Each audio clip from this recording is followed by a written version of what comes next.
When the elevator doors slid open, I froze. My boss, a man who barely remembered my birthday, was standing at the podium announcing a promotion. My promotion, my project, my future. But the name he spoke wasn't mine. It was Elena Ward, the woman who'd spent months pretending to mentor me. And she smiled like she had finally finished burying me. My name is Avery Morgan, and if you asked me 6 months ago who I was, I would have said, an optimist, hard worker, a woman who believed the corporate world was harsh but fair, a place where effort meant results and talent earned recognition. Every morning, the sun filtered through the tinted windows of Novacore Industries, casting soft gold across the marble floors. The hum of the HVAC, the subdued chatter, the click-click of heels on polished stone. It all made me feel like I belonged somewhere big, somewhere important. I was building a life I was proud of. I was becoming someone strong. I was becoming someone visible. But in corporate America, visibility is dangerous. It makes you a target. And someone had already set their sights on me. Elena Ward joined Novacore 3 years before I did. A sleek, calculated woman with red lipstick so sharp it could cut glass. She spoke softly but moved like a storm, every gesture intentional, every compliment strategic. When I was assigned to the Vanguard Initiative, Novacore's most ambitious redesign project in a decade, she congratulated me with a warm smile. "You earned this, Avery," she said. "I want to help you succeed." And I let her. For months we met after hours, her guiding, advising, subtly steering. But little by little, her mentorship felt strange. She wanted access to drafts before my manager saw them. She insisted I share login credentials so she could review files remotely. She asked for one-on-one updates without copying the team. And every time I questioned it, she'd say, "Trust me. I've done this longer than you." But cracks began appearing. Files disappeared. Data rearranged itself. One Thursday morning, I opened my presentation and half the slides were rewritten. In Elena's tone, not mine. When I confronted her, she smiled calmly. "You must be exhausted, Avery. You're simply misremembering." Misremembering. I stayed awake crafting those slides until sunrise. Another night, when I returned to the office to retrieve my wallet, I heard typing from my cubicle. I walked closer and saw Elena at my desk. She shut the laptop the moment she noticed me. "Oh, I was just checking your progress," she said, standing quickly. "I wanted to ensure you weren't falling behind." But she looked rattled. Like I had caught something I wasn't supposed to see. I should have trusted my instincts. But instead I trusted her. That mistake nearly ended everything. Presentation day arrived. Executives filled the top-floor conference hall. My heart pounded with excitement. This was supposed to be my breakthrough. But as soon as our CEO stepped onto the stage, my stomach twisted.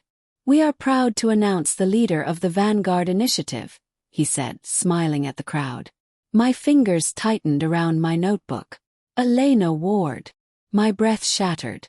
Elena rose gracefully from her chair, smoothing her blazer as she walked to the podium like she had rehearsed it 1,000 times. "Thank you," she said, her voice warm, confident, polished. "This project has been my passion for months." My passion. She clicked through the slides, my diagrams, my research, my predictions, my ideas. She spoke them flawlessly, as if they were rooted in her bones. And then the finale. A printed report. My full strategy document, stripped of its metadata and stamped with her name. Someone behind me whispered, "She's brilliant." I tasted blood. I had bitten my lip so hard. Finally, she glanced at me. Not with guilt. Not with fear. But with satisfaction. The room erupted in applause. My world fell silent. After the presentation, employees congratulated her in clusters. Champagne was brought out. Photos were taken. I stood alone at the back of the room, invisible. When I finally confronted her in the hallway, my voice trembled. "You stole everything." She didn't flinch. "You handed it to me," she replied coolly. "You gave me access. You let me advise. You let me slip inside the cracks." Her eyes gleamed. Avery, you're talented, but you're naive. In this world, being good isn't enough. You have to be ruthless. I trusted you, I whispered. That's why it worked. I staggered back. Later that day, my manager called me into his office. His tone was gentle, careful, like I was a fragile employee needing correction. Avery, Elena says you were struggling with deliverables, he explained. She stepped in to help. This was a team effort. Team effort. No one believed me. Everyone believed her. Then came the email from HR. Subject: temporary access suspension. Your system privileges have been paused pending review. She had already begun burying the evidence. By nightfall, I had become the villain in her story. Unreliable, disorganized, jealous of her success. The damage was spreading like wildfire. But something unexpected happened. At 2 a.m. my phone buzzed. A message from an unknown number. Check the server from March 18th. She missed one file. Download everything before she wipes it tomorrow. My hands shook. Someone inside the company knew the truth. And they wanted me to fight. I returned to the building before dawn. Security didn't question me. I still had my ID. I raced to an empty conference room, plugged in my laptop, and accessed the hidden server logs. And there it was. Weeks of unauthorized access. Multiple devices logged in under my name. 2 IP addresses traced directly to Elena's office. Deleted files showing her username in the metadata. Screen captures auto-saved of her editing my reports. The smoking gun. I spent hours stitching together a digital mosaic. A timeline of deceit so detailed it looked like a crime documentary. Then I copied everything onto a drive. And I made a choice. I would not report this quietly. I would not let HR bury it. I would not let Elena spin another narrative. I sent the evidence to the executive board of the legal division of the ethics hotline of my manager, the CEO, and myself. Then I waited. At 9:15 a.m. the company exploded. Executives rushed into emergency meetings. Legal demanded immediate access to Elena's workstation. HR called me 5 times in 8 minutes. 10:03 I was summoned. When I entered the boardroom, Elena was already there. Eyes swollen, mascara streaking, hands shaking. Avery, Richard the CEO said sternly. We reviewed your evidence. I looked at Elena. She didn't look powerful anymore. She looked terrified. This is a violation of corporate ethics, data security, and intellectual property laws, he continued. Elena tried to speak. It's not what it looks like. But the room was no longer hers to control. You are terminated effective immediately, Richard said. Security will escort you out. She turned to me. Pure hatred in her eyes. This isn't over. I met her gaze. Yes, I said softly. It is. She was escorted out, heels scraping against the marble floor like a defeated animal being dragged from its territory.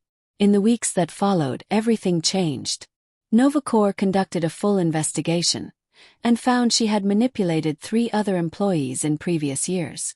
2 women came to my office quietly, thanking me. They had been afraid to speak. Suddenly, the girl no one believed became the woman everyone respected. The CEO personally reinstated my access. My manager apologized. And the board awarded the Vanguard Initiative leadership to me, publicly and officially. They even offered me a private office. Glass walls, city view, silence like a reward. But here's the truth. None of that healed me. Some nights I sat in my chair, staring at the skyline, feeling like my body had survived a war but my mind was still on the battlefield. Betrayal rewires you, teaches you to question kindness, to doubt sincerity, to flinch at compliments. But slowly, one sunrise at a time, I came back to myself. The fear faded. The strength stayed. And I realized something powerful.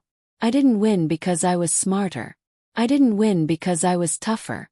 I won because I refused to let someone rewrite my story.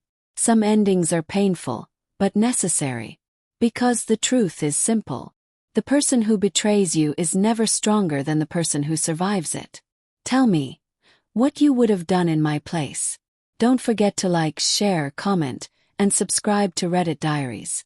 Help us reach 1,000 subscribers so we can continue bringing you powerful stories like this.